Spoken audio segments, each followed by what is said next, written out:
to our second session. The second session is on social change and digital activism. And this will be taken by Sefa Ikpa, and I'm going to be reading about to us right about now. Sefa Ikpa is an electrical and electronics engineer with expertise in surveillance technology and system integration. She also has expertise in development, communication, digital marketing, and creative writing. Currently, she is the communications officer for Spaces for Change, a research and youth empowerment non-governmental organization with its headquarters in Lagos, Nigeria. Sefa Ikpa is here with us, and she will be taking us on social change and digital activism. Let's welcome Sefa Ikpa as she takes us in this session. Thank you and welcome. Good morning, ma. Hello, good morning. Can you hear me? Yes, we can hear you, ma. Okay. Yes, we can hear you. Oh, good to hear, good to hear. So thank you. It's my pleasure to be here. Thank you, GPI Nigeria, for inviting me. And thank you, Adironke, for the introduction. So I was asked to speak about social change and digital activism. I'm not sure who's sharing my slides. Do you want to share it, or do you want to give me permission to share my screen? I believe you have the permission to share your screen. You made the co-host, so please go ahead. Okay. Oh, fantastic. Thank you, Vanessa. So, how many of us took the pre-test? Did we all take the pre-test?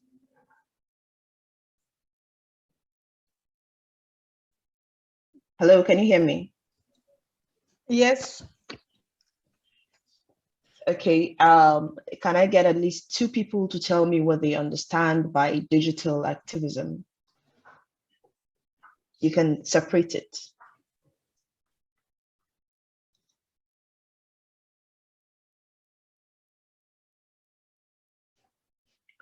Waiting. What do you understand by digital activism?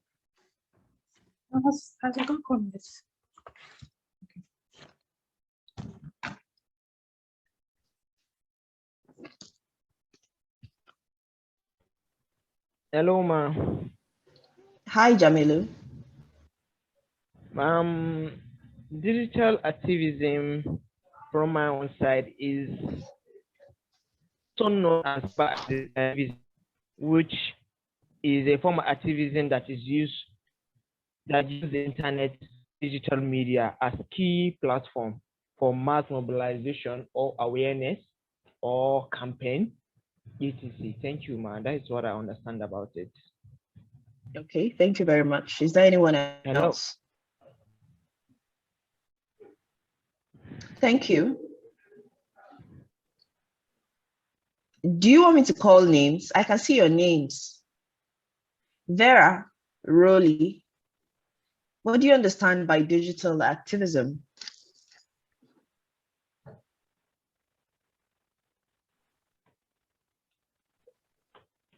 Hello, Vera.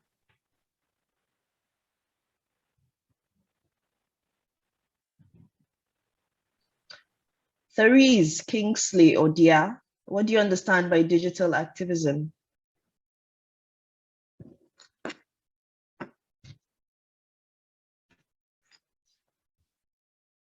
What is happening? You don't want to talk to me? Maybe they are busy, ma. I don't know. Okay, so I'll just go right into it. Social media.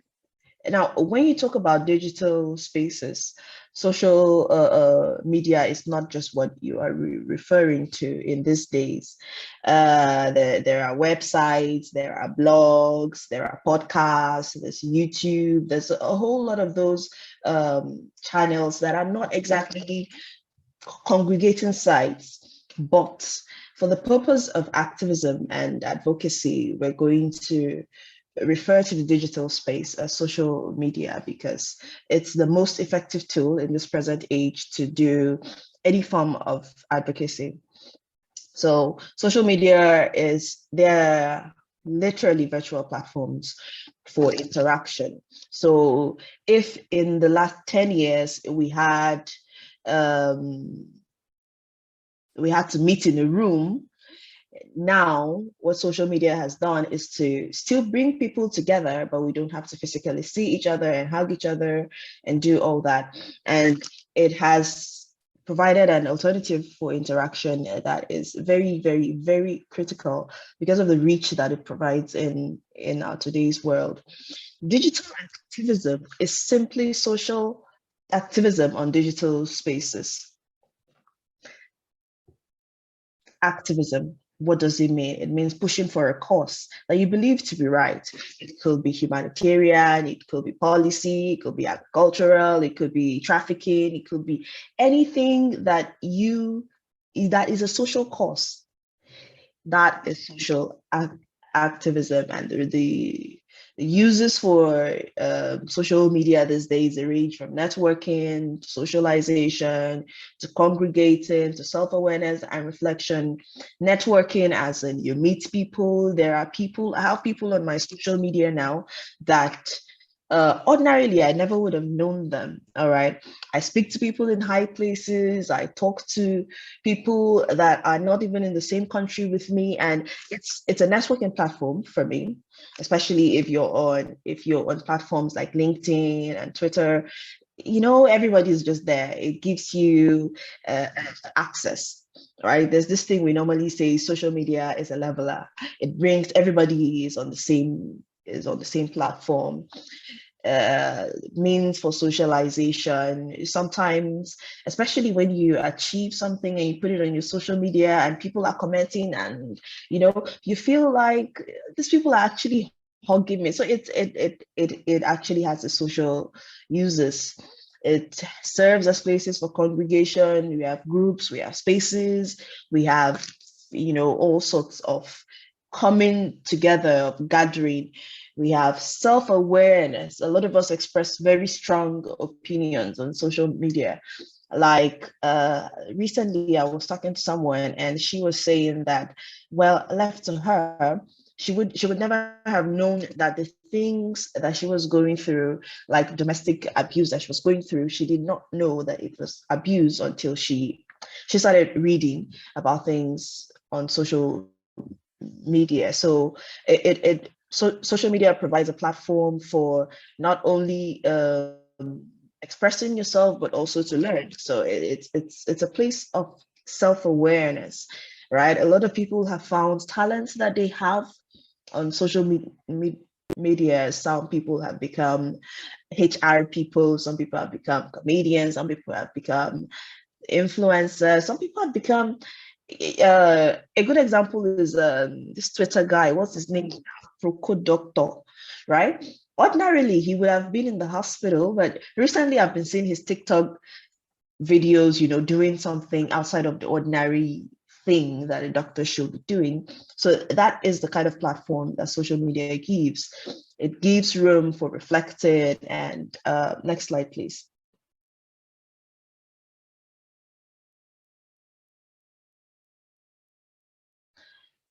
Am I talking too fast? If I'm talking, I have a propensity to talk very fast sometimes. So in case I start talking very fast, please just raise your hand and tell me I'm talking too fast. So no problem. All right, thank you. So what does activism mean in today's age? In today's age where the social media is a big, wide, unregulated world, everybody is there, the good, the bad, the ugly. How has activism on social media manifested? Right off the bat, without thinking much, for us in Nigeria, the most recent example is NSAS. The protest started on social media. It was not caused on social media, and NSAS, the brutality against young people had been going on for so long, but it started with a hashtag and there was resource mobilization. People were coming together, people were arranging meetups, people were doing all that. Everything about NSAS happened on social media, both pre-protest, the protest itself, and post-protest.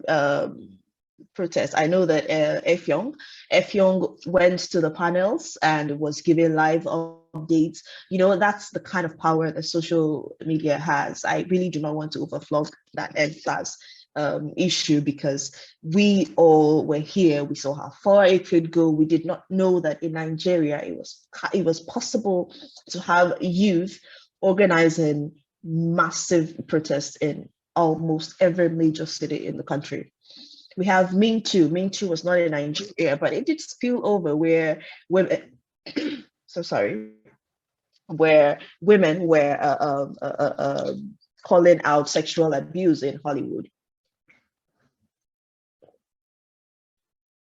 Sorry. We have the Black Lives Matter. That was after, what's his name? George Floyd was killed. And previous slide, please, thank you.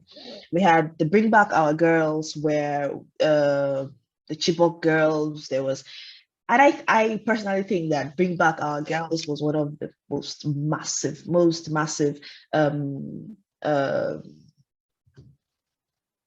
social media advocacy drives ever, because we had people from all over the world demanding for the Nigerian government to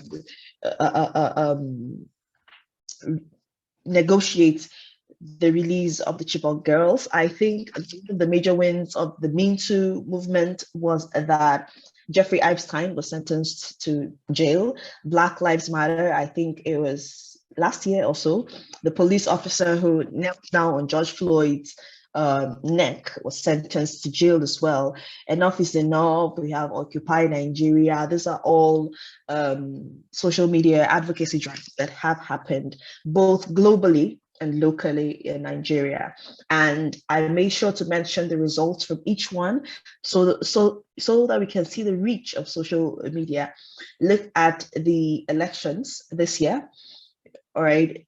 Just yesterday, I was telling someone that people on Twitter literally bullied Peter Obi into contesting, right? But that is the influence of social media because the reach is massive. Next slide, please.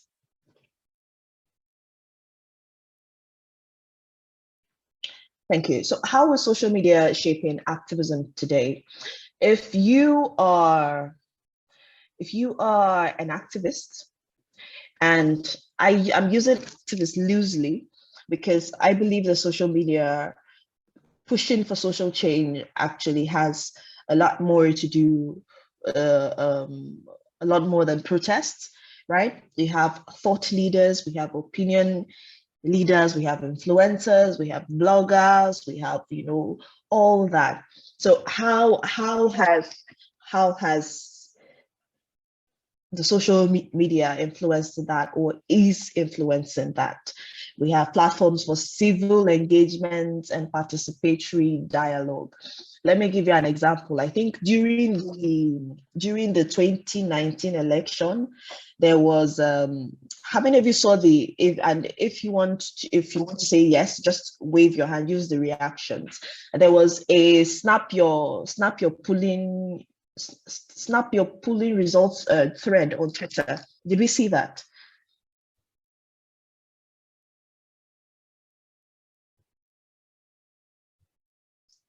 This class is so quiet.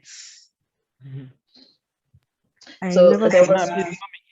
Come again, ma. Okay, during the 2019 general elections, there was a snap your polling units thread on Twitter where everyone was encouraged that if you go to your polling unit, you vote, don't go home, stay there. Look at the board. When the results are collated, snap it and post it on social media. Did we see that thread? No. Yes, to me, I've seen something like that trend on Twitter once, but I've forgotten which. Is it what year? that such happened, but it was massive. Anyone that went to the polling unit snapped his polling unit, and after voting, he or she stayed there for at least at the end of the voting and make Fantastic. sure that the vote was counted Mhm, in mhm, videos are present. So So it trends. It trends. that is the kind of influence that social media wields.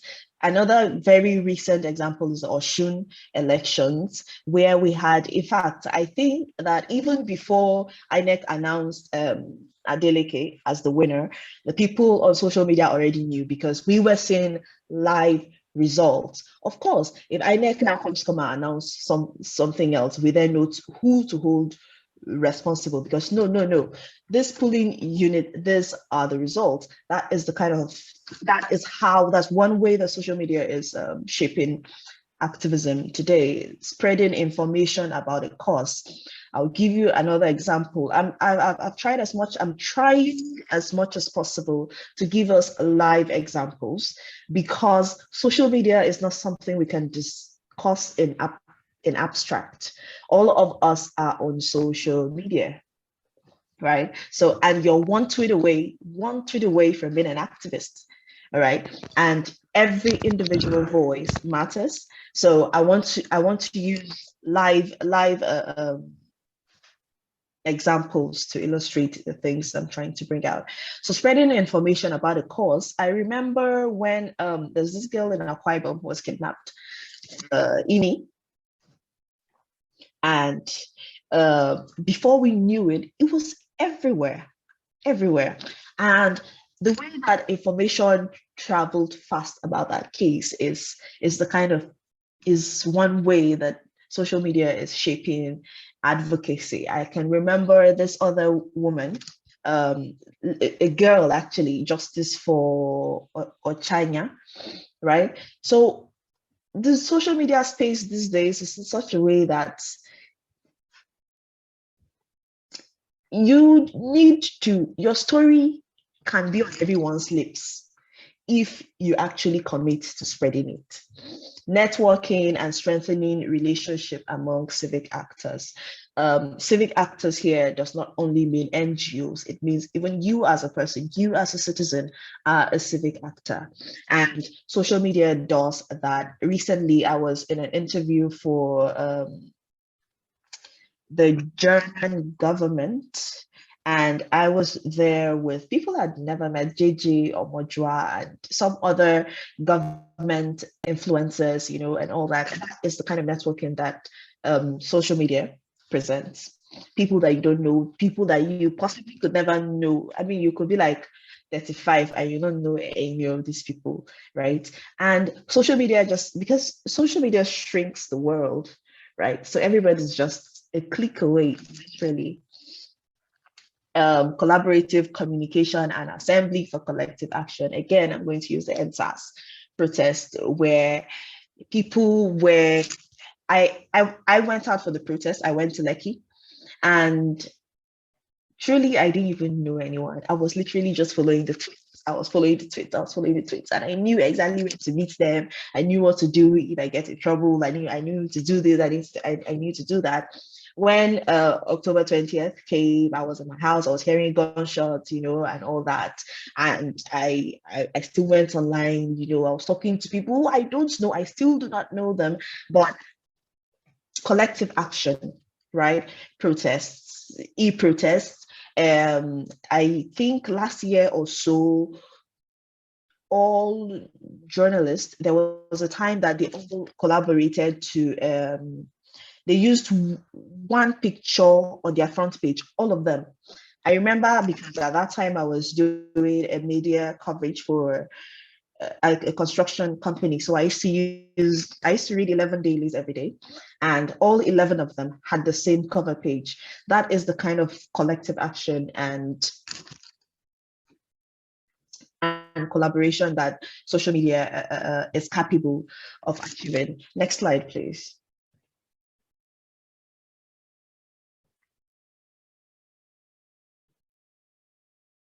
Okay, so now that we have established next slide, now that we have established what social media is, how powerful it is, how dangerous it can be. I do not want you to lose focus of the fact that social media can be both a useful force and a very lethal force. It means that you can do and undo, literally. You can make, you can mar, you can build, you can destroy with social media. That is a curse and a blessing of congregating people like that, because the world is not a utopian world. We have people who are good, they're bad, they're ugly, they're not so good, they're this, they're that, and influences, biases, and all that come in. It's the social media world is literally a dog eat dog world. You cannot predict what happens on social media. Just yesterday, I was watching, please tell me if you've watched this documentary, The Most Hated Man on the Internet. Has anyone seen it? No. Okay. If you're on Netflix, you can just find it and watch it. Where this guy, Hunter Moore, was literally, he was almost like the first internet troll. So initially, when the internet was first introduced, the internet was like a place of love and light. Hey, my sis, my bro, God bless you and all that. But Hunter Moore came, I think he was jilted by his girlfriend. So he posted her nude pictures on a website for him and his friends to laugh at. After that, he then decided, you know what, this is actually a good business idea. All my friends, people all over the world can pay me to look at. So he then created a website, I think it was called isanyoneup.com, and people, so if you had a vendetta, for example, if I have a vendetta with somebody, let's say her name is Sefa, I will then find a way of getting her nude picture and send it to isanyoneup.com, and they will upload the nude picture. Not only will they do that, they will go to the person's Facebook page and they will upload the person's mother, father, Twitter, everything that you can imagine, that kind of hate and bile on social media. And this man destroyed lives.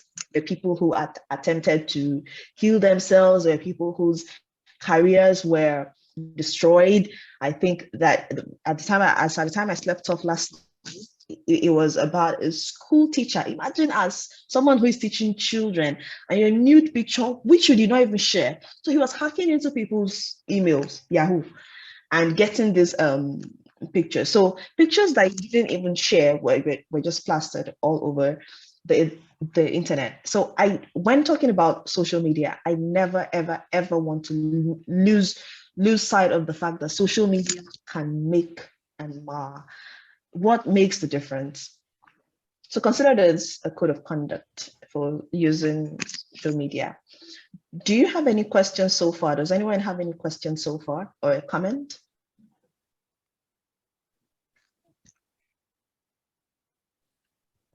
Okay, I'll take that as a no.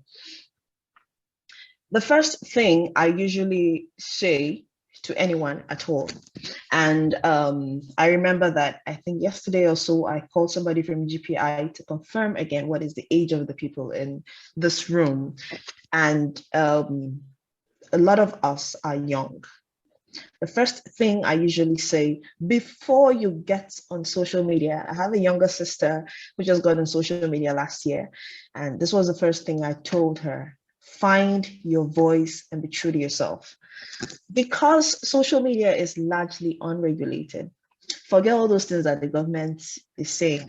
Until last week, you could still see porn on Twitter. Go to Facebook, it's the same thing. People upload almost all everything is uploaded on social media.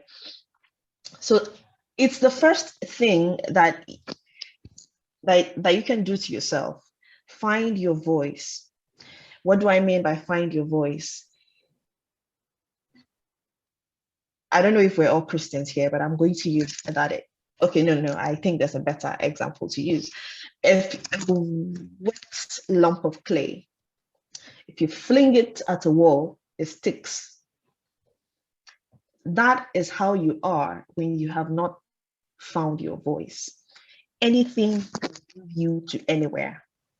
Anything can move you. Every wind can move you. You do not have a foundation. You do not have an anchor.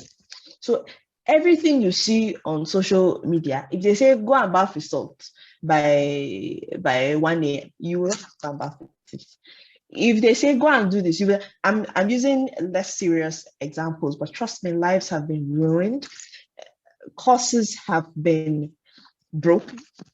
I mean courses like COR, not curses like the biblical curse. No, I mean curses like course of action have been either broken or derailed just by social media.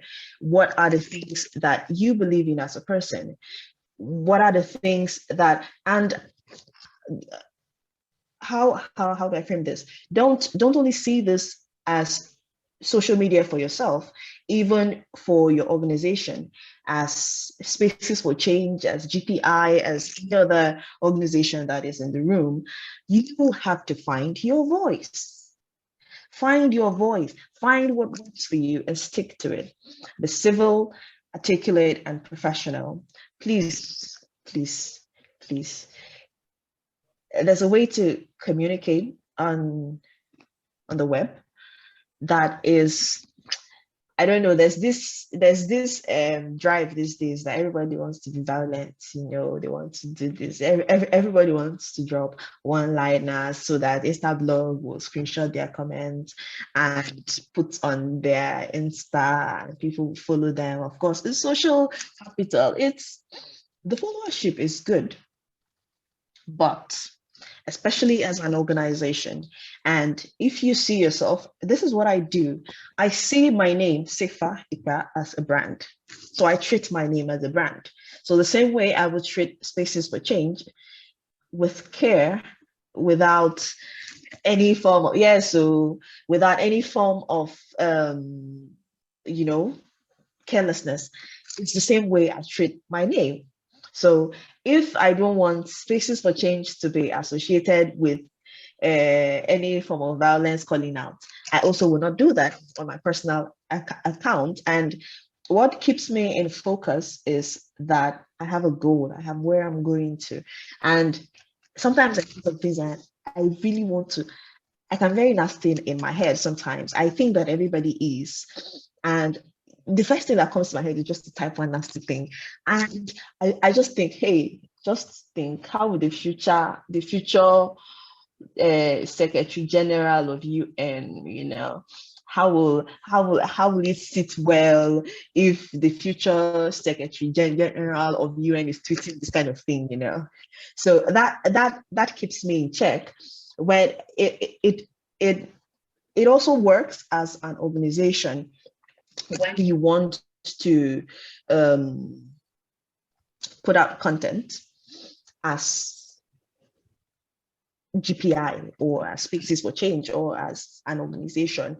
You need to be civil, you need to be articulate. You don't want to, Twitter is 140 characters. That's enough to say anything you want to say, actually. If you have an impressive arsenal of grammar, you should be able to craft your language in a way that everybody who reads it knows exactly what you're saying. And even if you're not in the room, there's absolutely no way for that thing to be misinterpreted. That is the standard I use for my organization's communication. So when I want to tweet, I ask like 5 people, what do you understand by this tweet? If one person looks at that tweet and says, this is what I understand, and it is not what I have in mind, I am not tweeting it. I'm going to go back and I'm going to tweak that tweet until, if 100 people are looking at that tweet, at least 98 should be able to say the same thing. This is what I understand by this tweet. This is what I understand by this Facebook post. This is what I understand by this script. It could be a video, it could be a vlog, it could be whatever. But that is what I mean by articulate. Also, be professional, speak with facts and evidence. Let me tell you something about activism. My organization, Spaces for Change, is a research organization. And what we do in my organization is we use research for policy influencing. So instead of calling, let's say we want to call out Shell for their, maybe they have not cleaned the environment in the South, there's an oil leak there or this or that. We don't go say, hey, Shell, come and do this. This is how we start. On so and so date, there was a leak. So and so person died. This is what Shell did. This is what Shell has not done. This is what Shell is supposed to do. We are speaking with evidence. If we want to call out a report, for example, it's easier to say, oh, hey, look at this thing. I audited your report for 2021 and we are not seeing this money here. Speak with facts, evidence. Truth is the greatest defense for any form of advocacy. If you forget everything that I'm saying here today, please do not forget that truth is the greatest form of defense for every kind of advocacy. If you're looking at carrying out any form of advocacy on digital spaces, the first thing that you should put into mind is, please say the truth, say it with evidence. Next slide, please. Okay, so this is how to use social media for advocacy. It's it's not qualitative. It's mostly strategy, and all that for activism specifically. Follow lawmakers, policymakers, heads of agencies, and government. I don't know if you want to be an activist in this time. It's almost. I don't think that you will be a serious activist if you're not following. Okay, let's say GPI now. Definitely, you are following NAPTIP, or even if you're not following them because you don't want your handle to follow them, at least I'm sure that your social media person every day goes to NAPTIP, every day to go and check, okay, what is NAPTIP doing? So what should we do to them today? That kind of thing. Jamilu? Ma? Hello? Yes, go ahead. Okay, Ma, regarding your last slide before this, so you said to be civic and articulate. So I'm thinking those people that you sent your first tweets that you compose, you sent to them, are there people that are within your line of work, or are there outsiders that we verify if the truth really speak about what you thought in mind? So Okay. That's my question. Okay, I'm going to answer that question at the end of the session, just so that we move ahead. Okay, no problem. Thank you. Yeah. So follow the people that matter in your sector. Please follow them. Follow them. All the people that matter. You need to know what is happening. Make cogent and evidence-based contributions to public discourse. We've said it before. If a conversation is going on and is relevant to your field, please go ahead and make a contribution. And don't just talk. Talk in such a way that if somebody at UN sees your tweet, the person says, who is this person? Who is this organization? Know the technical terms that are relevant in your sector, and also be able to communicate like an expert. Find and make connections with media houses. This is strictly strategies for connection. It's for you to be able to, if you want a wider audience. What I do in my organization is I have a catalog, a database of media people, and I think almost every organization has that. So if I want to send out something, I just type and mail it to them, and they rebroadcast it on their websites.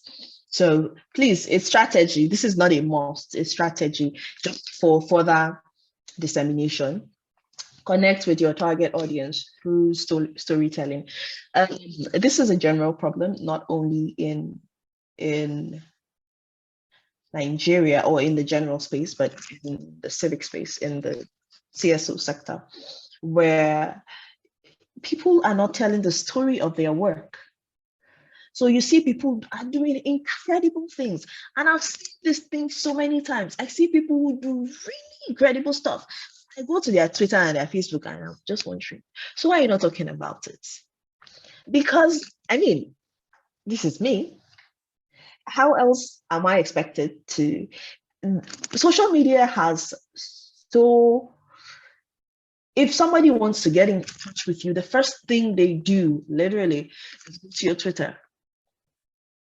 So why are you not talking about your work? And it could, another way to look at it is you could be talking about your work, but you're not talking about it in a way that people connect to it. So let me give you an example. Let's say you say GPI rescued 25 girls that were about to be trafficked to Cameroon. If you're from Cameroon, I'm so sorry. It's just the first name to my mind, right? That's a story. That is what GPI did. Now, flip it. So and so girl, let's say Sefa, for example, give a background to me, is a 15-year-old girl who is from Ogun State, or who these are her circumstances, and she thought that she was going to, look for a source of income for family, or something, and instead she's been trafficked. I don't know, I'm trying to build this thing off my head. It's distracting me. So people will connect with the story because there are also a lot of people who, even though have not been trafficked, they are also looking for a way to feed their families. Do you get what I'm saying? So there's a way you coach your stories that communicates impact, communicates connectivity, communicates realism. It's not an abstract story at all, right? Let me give you another example. Recently, the Nigerian government, I'm trying to give you another form of storytelling or connecting with your audience. Recently, the Nigerian government delisted NPOs in Nigeria from DNFIs. DNFIs, that's designated non-financial institutions. And it's a very technical area, right? It has to do with engagements with FATF, recommendations, mutual evaluations. It's a very technical discussion. A lot of the NPOs in Nigeria did not even know that they were classified under this set of DNFIs in the first place. And we are classified there with people like Bureau de Change, people who sell jewelry, real estate. What is the correlation, right? But we didn't know. So when the Nigerian government delisted that, everybody in our organization was, hey, we were so happy. But the people who are the direct beneficiaries of this thing did not even know what it meant. So at first we issued our press statements, we did, and I was getting calls. What does this mean? Now, we did not communicate. There was impact. We were on this advocacy for 6 years. For 6 years, since 2016, my organization has been on this thing. We've engaged with international, national bodies. So it's effort. And the effort has yielded results. But have we been able to communicate that impact? No. We went back to the drawing board. We issued a policy brief.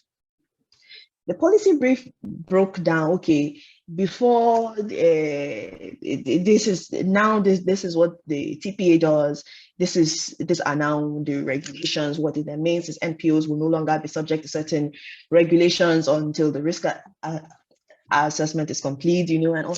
And people were still calling me, this policy brief that you did, if we don't give it to a lawyer, we will not understand it.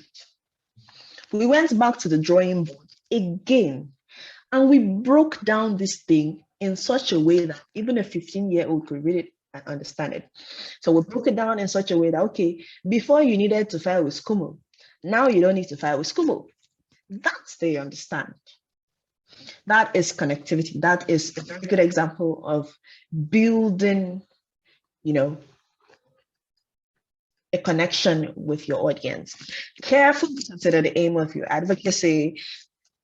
Now, for every organization, there's something that you want to achieve with your social media. For every person, there's something that you want to achieve. So the first thing that you need to do, one of the first things that you need to do is to decide, what exactly do I want to achieve? Do I want to recruit people? Do I want people to follow me? Do I want donors to find me? Let me give you an example. In my organization, when all my communication are geared towards, I want donors to find me. I don't want to be writing grants. I want donors to find me. So all the communication that I put out, I make sure is communicating that, hey, I'm an expert in this thing. And if you give me your money, I can give you value for your money. Right. That doesn't have to be the same thing that you're doing in your organization. What you are doing in your organization may be to create awareness. You want people to know that, oh, young girls are being trafficked from Northwest or from Southeast or in Nigeria. Okay, if you see this form of movement around here, check, somebody may be trafficking. Okay, when you find them, this is what you should do. You can do anything with your social media. There's no right or wrong thing to do with your social media page, if as a person and as an organization. So okay, as a person or as an organization. So you can find that thing and hold on to it. Now, try to design all your content around that. A very easy way to do this is there's something communication experts call an avatar. It's a prototype. It's a prototype of your target audience. So if, for example, you want regulators, right, they are the people that you're targeting. You then look at a prototype like an avatar and you say, okay, what is the social media platform that regulators are most likely to use? What is the kind of language that they understand? What is the kind of tone that they understand? Do they understand confrontational tone? Or do I need to be diplomatic? Or do I need to be that? Or do I need to be that? I do hope that I'm communicating. Yes, another this thing is to solicit donations, recruit volunteers, and all that. Next slide, please.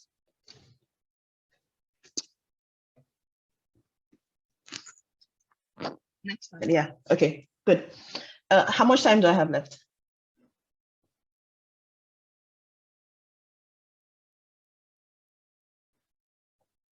Hello?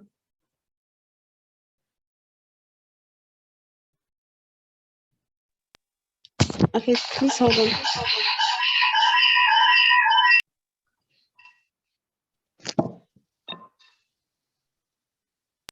Okay, your session ends at 10:50.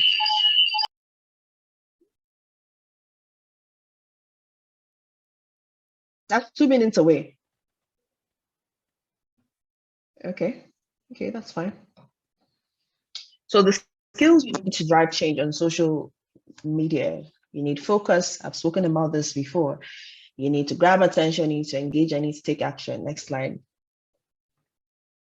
Focus. Have clear goals for your advocacy. What do you want to achieve with your social media page? What are your expected outcomes? do not be distracted by the noise. And there's no way I can say this enough. Social media is very distracting. So there was one day I almost tweeted, as an organization, we don't do holidays. So we don't do, okay, Spaces for Change wishes you Merry Christmas or Barika de Salah. We don't do it because our organization is secular. But I was seeing some very fine designs, and I was just thinking, hey, why don't we do this? And I almost tweeted it because I was seeing some very nice designs that you could use and do Barika de Salah. But it's not part of our organizational mandate. We do not do any form of religious affiliations. As an individual, you can, but as an organization, we are totally non-religious. Research your target audience. I've spoken about that. What sort of content do they like? What time are they likely to be online? What form of content do they engage with the most? Do they listen to podcasts? Do they listen to YouTube? Are they on Twitter? Are they on Facebook? For example, if you want a younger audience, please don't bother with Facebook. If your audience is from between 35 to 47, you can try Facebook because those ones have patience to read long posts. These Gen Z people, they don't have time. They did not send your dad. Evaluate the time and resources available to you. What exactly can you do at your social media? How, like if you want to boost posts, you need to know how much do you have so that you can decide, okay, what time should I boost? What time should I post? And all that. The next slide, please. Yes. Figure out non-toxic ways to catch your audience's attention. There's this thing that people normally say these days, all trend, not trend, or all publicity. Every kind of publicity is good publicity. It's not true. Let no one deceive you. It is not true. Please, you need to figure out a responsible way to, and I do hope that I'm not coming off as moralistic because that is totally not my intention, but there is a way of the world, like a general way that people see things. And there's a way that if you do things, the audience that you're looking at, that you're targeting, may look at you as irresponsible. So you need to, that is why, again, the first thing you need to do is define your audience. What is the thing that you want to do? Whose attention do you want to catch? And what do you want them to do for you? So you must figure out non-toxic ways of catching your audience's attention. I remember, I think, was it Punch? No, Daily Trust, the day that NNPC was unveiled as a limited liability company. And I think like an hour later, Daily Trust held spaces, right? Personally, there's no way I want to follow Daily Trust. I don't rate Nigerian news and media houses, right? But they caught my attention with that because that was a conversation I wanted to be part of. And that is a non-toxic way of, and then as a media house, of course, they are now positioning themselves to, be in a position of thought leadership, and all that. So next time something important is happening in the country, the first place I'm going to go to, of course, is Daily Trust. Are they holding a space again? I want to know what is happening there. So you need to figure out ways, non-toxic ways of grabbing your audience's attention. Like if you want them to attend an event, are you doing all those things that they used to snap and say, I'm attending this, or something like that. Next slide, please. Engage. I've talked about this before. Connect with your audience, humanize your content, tell stories, post compelling and interesting content, engage and respond to questions, and follow similar. I think I've spoken about all of this before and I don't want to overflog it. Please don't just post things on your page and go. If you get questions, please answer them. Check your DMs, check let your organization not just be an organization. Let your organization and let your person be one that responds to people when there is need. You will get a lot of trolls, man. You will get a lot of trolls. Please just learn to, what I do is I hide their comments so that they don't spam my comment section. But what I don't do is ignore them. I hide it, or I respond to the reasonable ones, and I hide the kini. Next slide. Take action. Always invite your audience to do something. Either your audience want to feel like they're part of what you're doing. So this is mostly psychological. It could be download the reports, reports this, retweet, always include an action. Always include an action. And you must not do this in every post. Honestly, you must not do this in every post. At every time, you can always, interchange it. Oh yes, a very good way of having interesting content is to have a content calendar. It's something you can try if you want to. Like you can say, okay, for the month of January, for this week or this day or every second Monday in the month, I want to talk about Nigerian legislations and trafficking. Oh, for this and this, I want to talk about rapid response mechanisms for trafficking. Oh, for this day and this day, I want to talk about social protection. I want to talk about the lies that people tell you when they want to traffic you. I want to talk about the 5 most common lies people tell you when they want to traffic you. They say, okay, come, I want you to go to Dubai and go and be a domestic help. That's sort of interesting, content.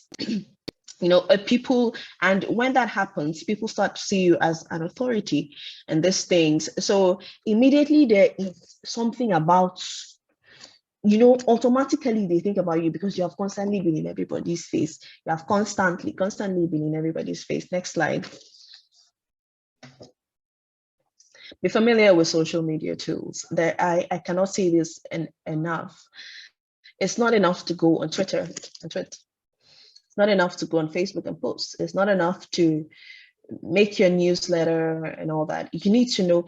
I've seen pages where they tweet like 5 tweets every day. Not one is getting anywhere, and they have people that are following them more than 1,000, and those tweets are not going anywhere. Why? They are shadow banned. They don't even know. They do not even know that they are being shadow banned. So know the buzzwords on social media that could get your accounts limited. Know the tools to use. Know all the technicalities around it. Know how to optimize your posts, how to boost, how to choose your audience, how to, and all that. Is there another slide?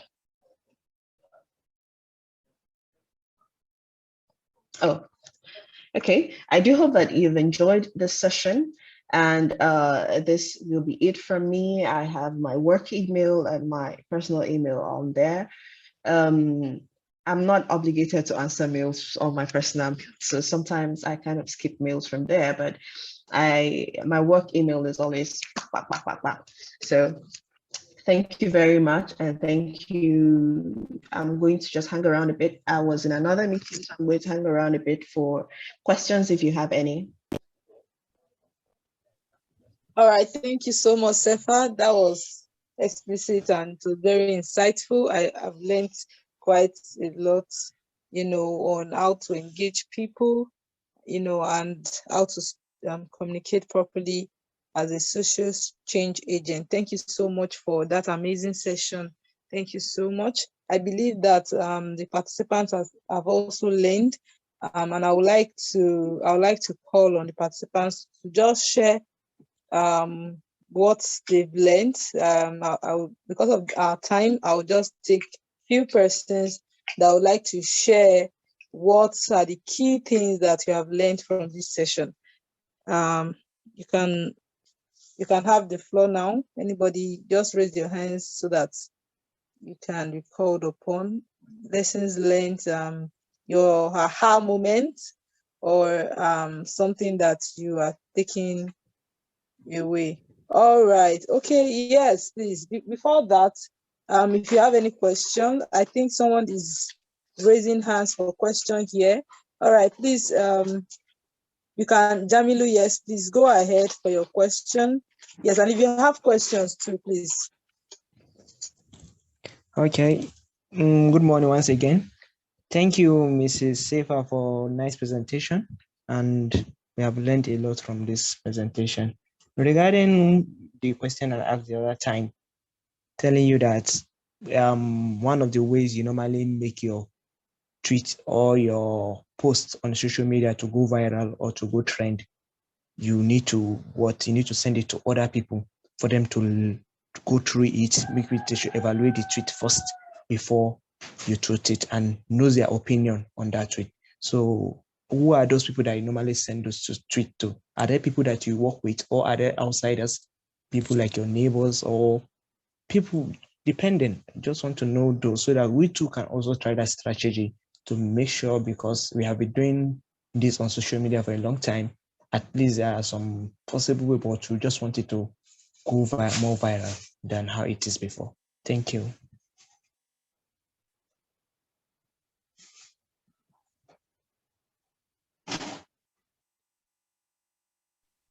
Okay, I'll take all the questions at once, please.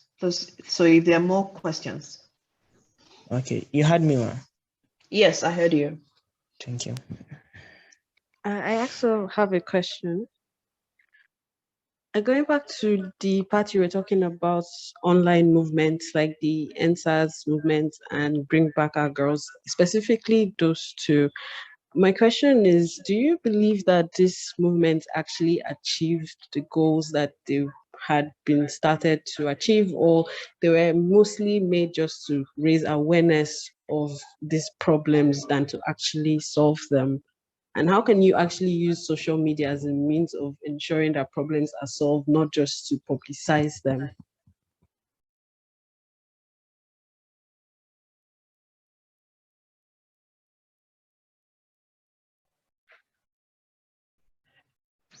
Okay, Williams.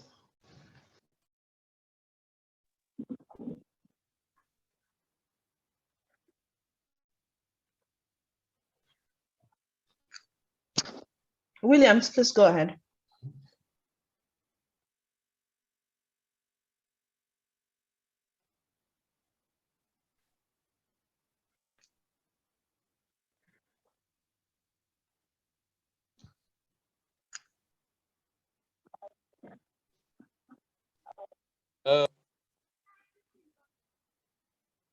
Hello.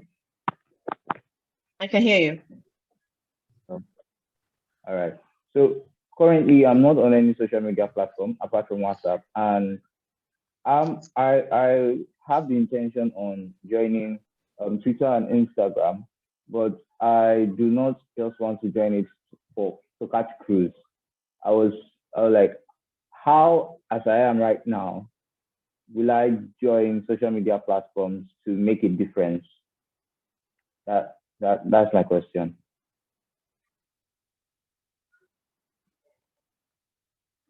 Because I'm an individual, I'm not under any organization, I'm not part of a body, but I want to make a difference because I'm not liking what I see. As it is. That's my question.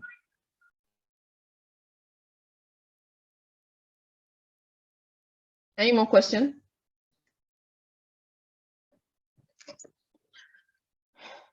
Okay, I'm going to start with Jamilu's question.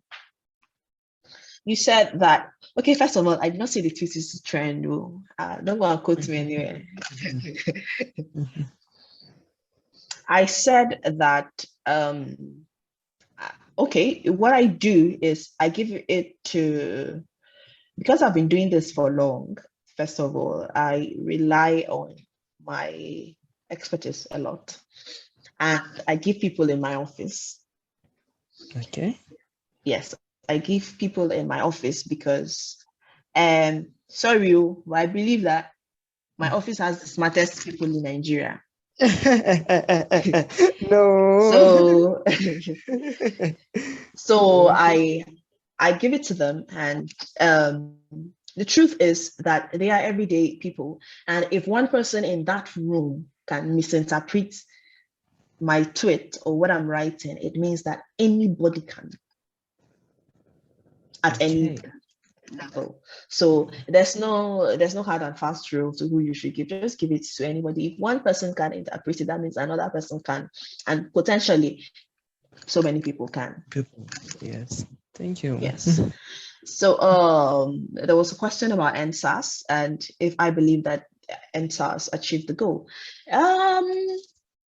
This is a very tricky question, and I have very hot takes about this, but I'll tone it down a little.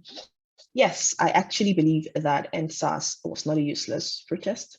It may not have ended the way we hoped, but I do strongly opine that NSAS moved, it created a consciousness.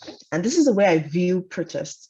Protests are a symptom of dysfunction.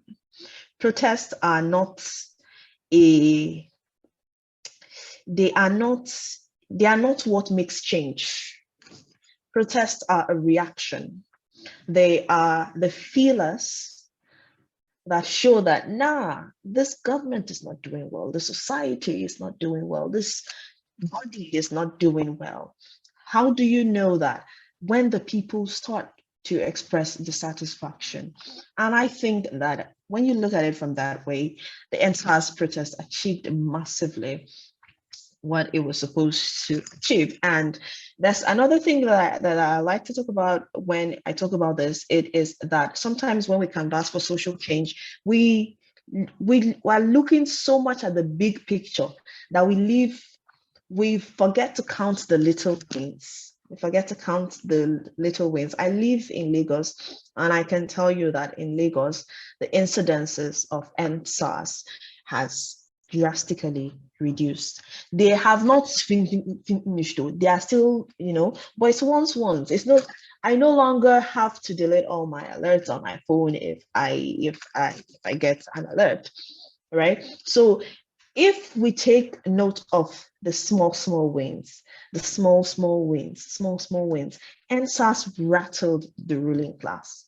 No matter what they say, no matter the lethal forces that they used to quench the protest, the truth is that NSAS rattled the ruling class. And that is the essence of the protest, to tell the government that all is not well.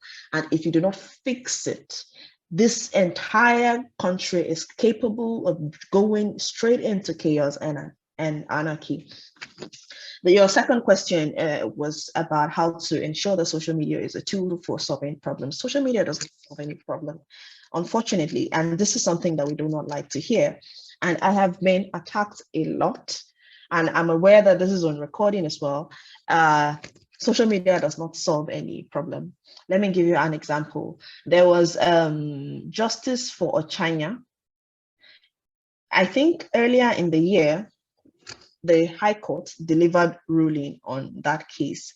And do we remember that case that the uncle raped that girl and she died? The uncle was raping her with the son. I think the girl was 8 years old. I can't remember, but it was everywhere. Now, the court released that man. Why? Because the courts do not rely on social media. They rely on evidence. So social media can be a means of saying, okay, all is not well, but all over the world, go all over the world, there is no way that wars are won on the street. Black Lives Matter, it was global. Everybody in the world was tweeting Black Lives Matter. The only place that was not tweeting, I think, is China. And that's because China doesn't have access to the internet. And I think some places in Saudi Arabia, I'm not sure. All right. But trust me, if the prosecution had not made a case against the man, the court would have set him free. That is just how it works.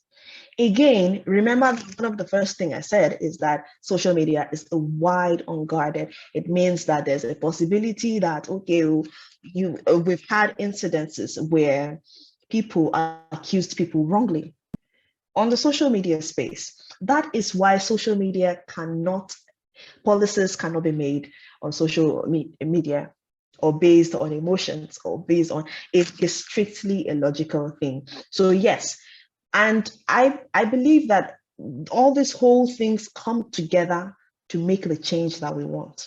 There are people to protest, yes.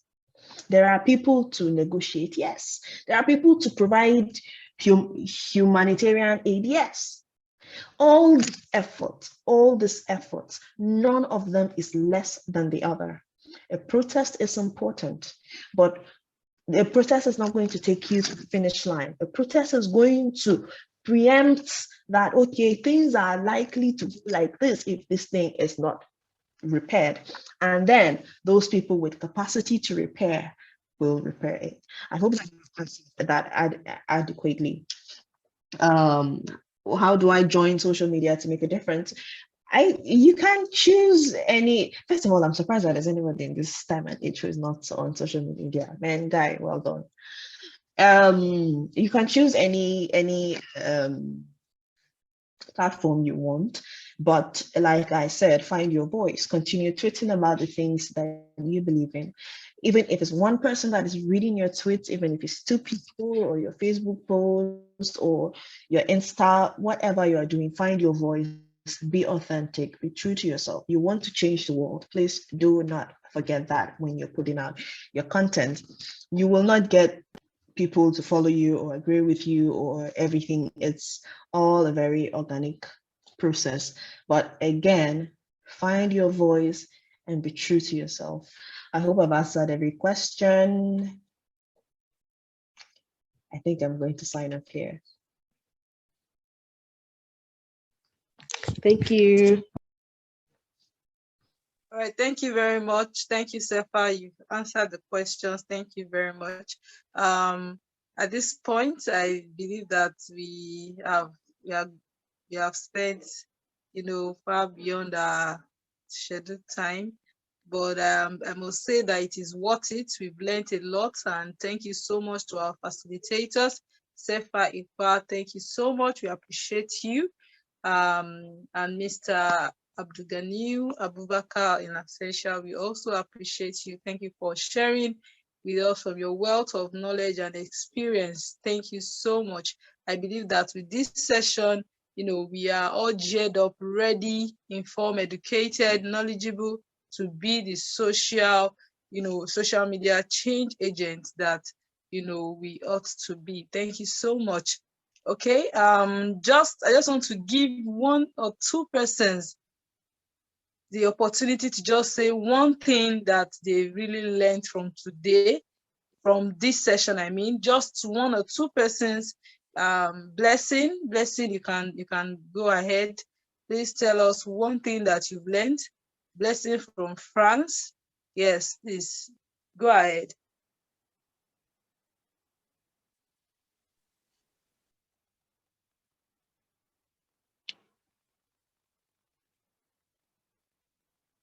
Finding my voice and doing what is right at the same time. Insisting and doing what is right at the same time. Yes. Thank you very much. Thank you very much. All right. One other person. Yes, I can see Joyce Samuel. Yes, please go ahead. One thing that you've learned from this session. Thank you.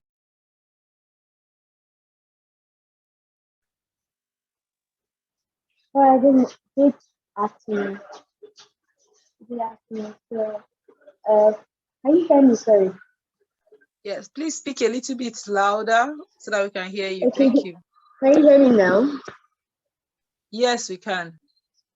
Okay, so I think what I picked for today's session, digital activism is the fact that you have to identify really what you're studying for, like in whatsoever aspect you are advocating for.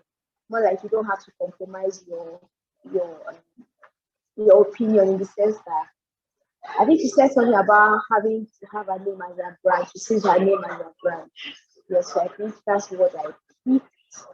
For me, it's like, yes, you said something how that social media is a bit, not a bit, it actually is distracting. So I think I picked that part, more like, oh, focus, this is it.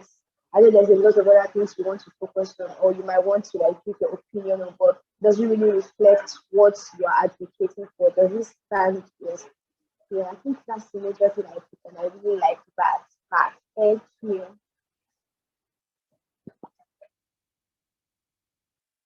Right. Thank you so much, Joyce. Thank you so much for sharing. All right, with this, we are going to rounding up this session. Thank you so much, everyone, for participating in today's program. And of course, we are rounding up tomorrow. It's going to be another wonderful time to learn. And I want to say to everyone that participated today that please, tomorrow is the grand finale, where we'll have our last training and also our closing ceremony, and you don't want to miss it. Thank you, everyone. I think with this, I'm going to give everyone a GPI clap. Everyone that has stayed till this time, I want to give you a GPI clap, and I want you to clap with me also.